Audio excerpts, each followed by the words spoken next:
popping up right now. It's so sorry to interrupt. No, it's totally fine. All right, the little bar is going. Well, I think we already got it, so. Yep. Yeah. All right, great. Good morning. I want to welcome everyone to the May 6th, 2024 MAPC officers meeting. Okay, all right.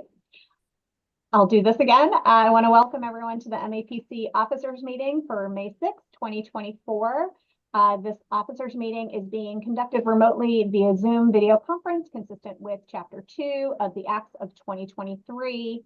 Obviously, this includes an extension until March 31st, 2025 of the remote meeting provisions of former Governor Baker's executive order of March 12th, 2020, which suspends the requirement of the open meeting law to have all meetings in a publicly accessible physical location.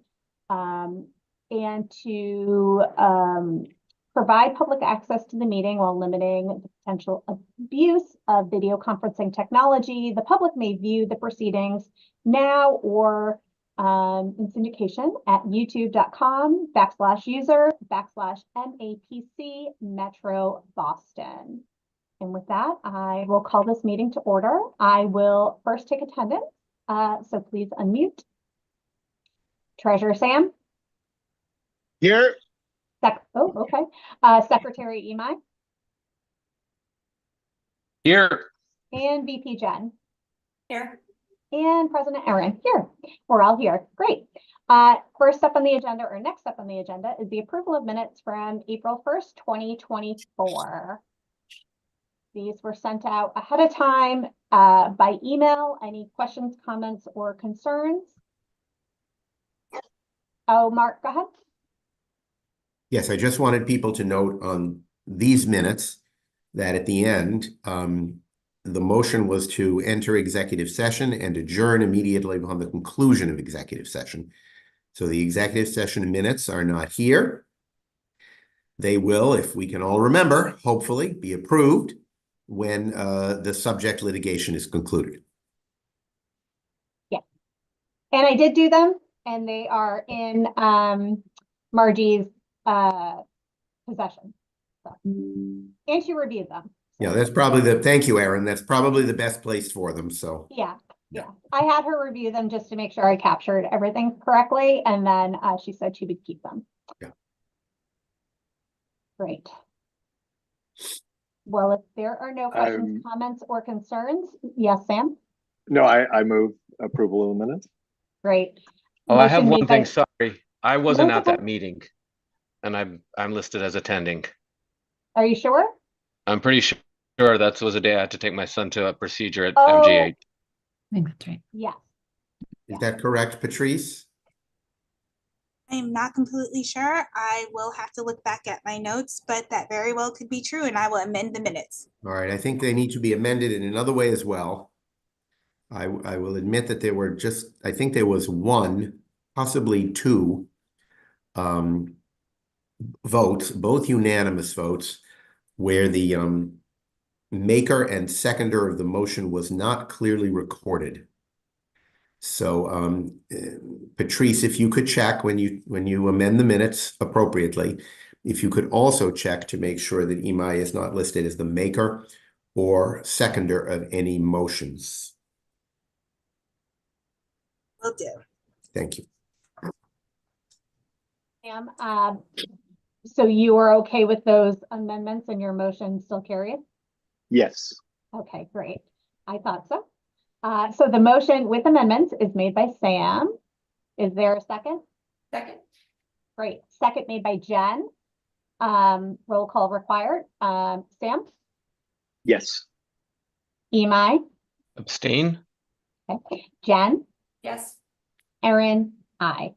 So the motion carries 3-0-1 with Imai abstaining. Thank you so much. All right, next up, contracts. Who's doing it, Mark or Lizzie? I'll start, I suppose, but Lizzie can chime in. Now I do need to bring it up on my screen. Hold on just one second. Taking a quick look at the pass-through contracts first.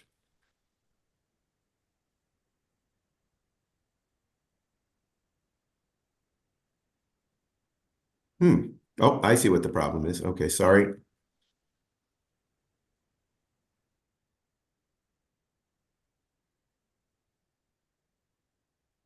I'm sorry. This is they are almost always right at the top of the list here. I'm going to close out of Word and go back in quickly.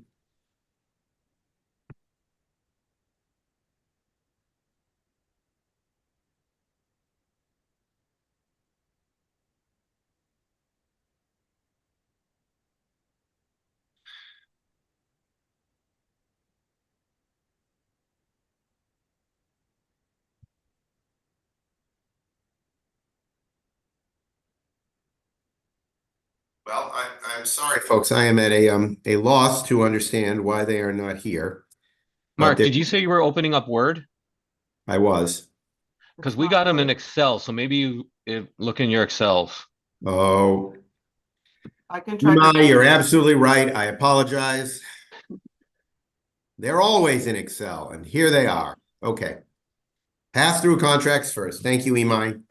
Sure thing. I mean, most of these relate to either Shannon or the Homeland Security regions.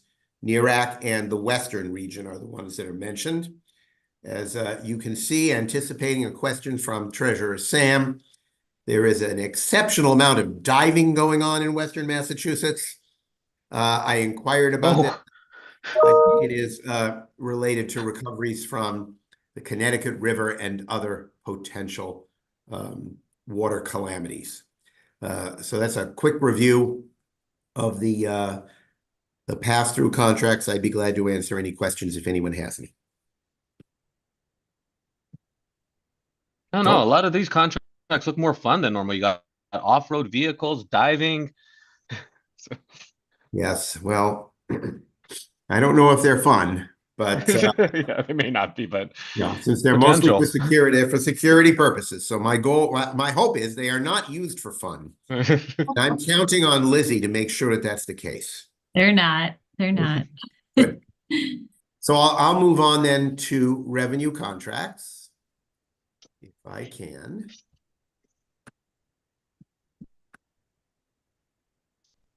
And here they are. We are doing an OSRP and an update on our previous public artwork for the city of Malden, hazard mitigation plan in the town of Ashland. We're doing a tabletop exercise related to emergency preparedness for Cape Ann that will be held in Manchester by the Sea. I'm not totally sure, Lizzie, you might have a better knowledge than I do of the South Shore Regional Hazardous Waste Facility. I think this is the one where we are offering a regional hazardous waste facility to a fairly large number of communities so that people do not have to wait for their individual local hazardous waste collection day, which differs in every single town. Am I right about that? Yeah, you got it exactly right. I think the only other thing to point out about this that's interesting is that the funding is coming from a really wide variety of sources. So there's community compact funding, there's local funding that the cities and towns are putting in. I think we have some TAP funding for this as well. And so it's kind of long overdue for some of these communities to actually be thinking about some of these issues. They were very excited for us to be involved, and the point person in the South Shore calls Amy like once a day. Very happy to be moving this forward in the South Shore. Maybe someday we'll be able to do it in other places as well. Yep. With the town of Hudson, we're working on use of the opioid settlement funds. I am very eager to do this work in more communities. This is the second one that I'm aware of. There might be more, as I think you know, if you're awake and reading the papers, that not all the opioid settlement funds are sufficiently allocated at this point in time. And we are eager to work with some of our communities to help them to get those funds allocated properly and get them to use. We are continuing long-standing work with the city of Chelsea on food system issues. And we are working with the Cambridge Public Health Department on opioid and substance use disorder initiatives. That concludes the revenue contracts. Glad to answer any questions you may have. Great, thank you, Mark. Any questions? Sam? I'll just ask a very well. So on the South Shore thing, is it a physical building, or are you doing planning work, or how does that all work? Is it the actual place, or is it just getting people organized about No, it? they're actually moving towards an actual place. And so that's sort of like getting us in the direction of an actual place. But they have a site, and so it's kind of figuring out how to coordinate the communities together and sort of figure out how to best use the site for the several communities who are involved. Cool. Very cool. Yeah. Okay, that was my question. Thanks. Thank you. Any other questions? Okay, great. Gotta pull up my agenda again. Okay, hiring and staff changes. You are muted, Mark. Sorry about that. A little rusty on Zoom, huh? We're only 4 years in, it's fine. Yeah. So I know that we are currently negotiating regarding an additional senior planner in the Arts and Culture Department. That is to fill a vacancy. And we are also holding finalist interviews this week for another staff person in the operations division, who will be a forward public-facing individual that will take over some of the responsibilities, many of the responsibilities that Patrice and Ellen were most recently using or doing. There are several other positions that are currently open. There are several for interns that I will not bother to mention. We are replacing 2 people with 1 person on food systems issues in the public health department. The reason for that is because food systems work, instead of being concentrated as it previously was with Heidi and Jessica, will be more distributed throughout other members of the staff. We are also trying to bolster the housing division with 1 more person, particularly because of the onslaught of 3A, multifamily communities planning issues, which many of our communities, almost all of our communities, are grappling with. We are hiring a senior economic development planner to replace 1 person who left that department, that division. And we are, let me see, also hiring, I believe, unless this is indicated twice here,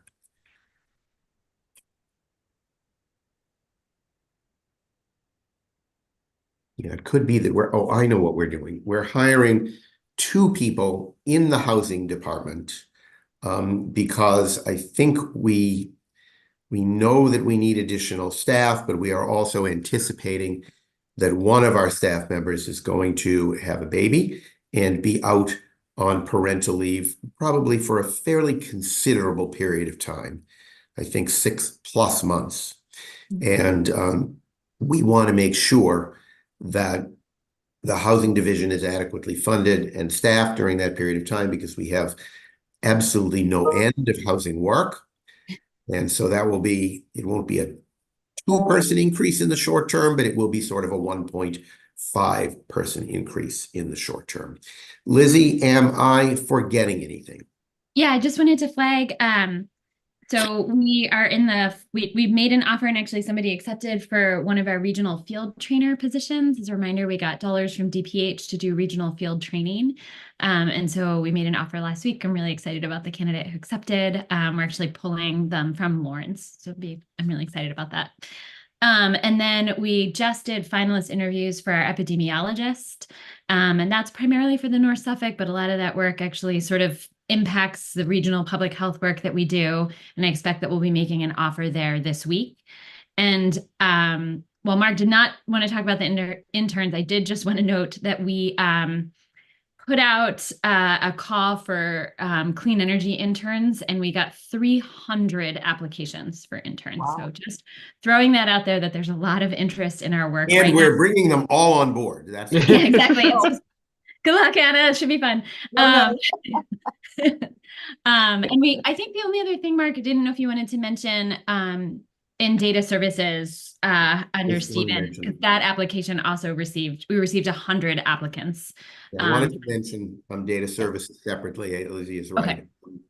First of all, with Jesse's transition to director, we will be filling the research manager position. There will be no reorganization of that department in the short term. That decision has been made. So we're filling the research manager post. Jesse is working on that job description. I would expect to have it posted this week or more likely next week. We are also hiring a system administrator. Again, that position is not posted, but we have decided to do that. That person will basically fill the role that was previously filled by Matt Flaherty. We went for a while really without that role being filled and feel fairly strongly that it needs to be filled. And third, again, Lizzie will back me up if I've forgotten any things because there's a lot going on in data services.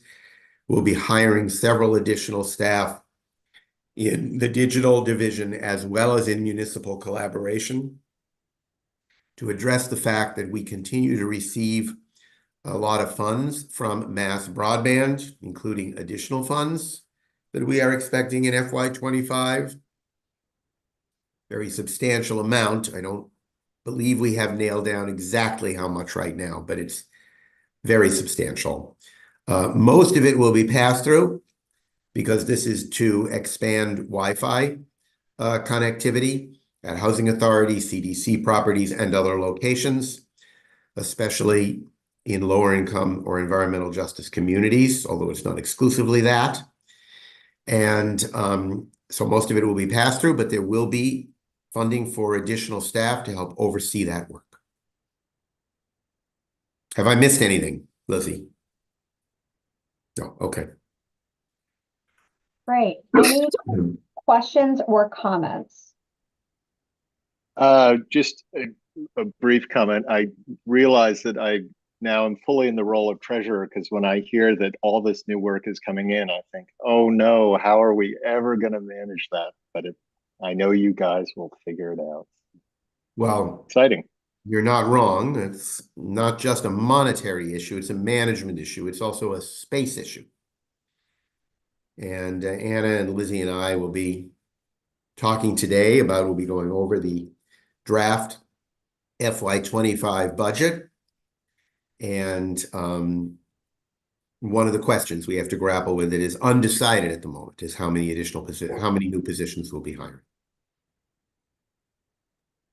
So yeah, okay, bit of a struggle. Yeah. Great. Any other questions? All right. Next up on the agenda, other business not known at the time of this posting. Well, at the risk of making this just about the shortest officers meeting ever, and Lizzie, I wonder if you might be willing to text Eric Hove.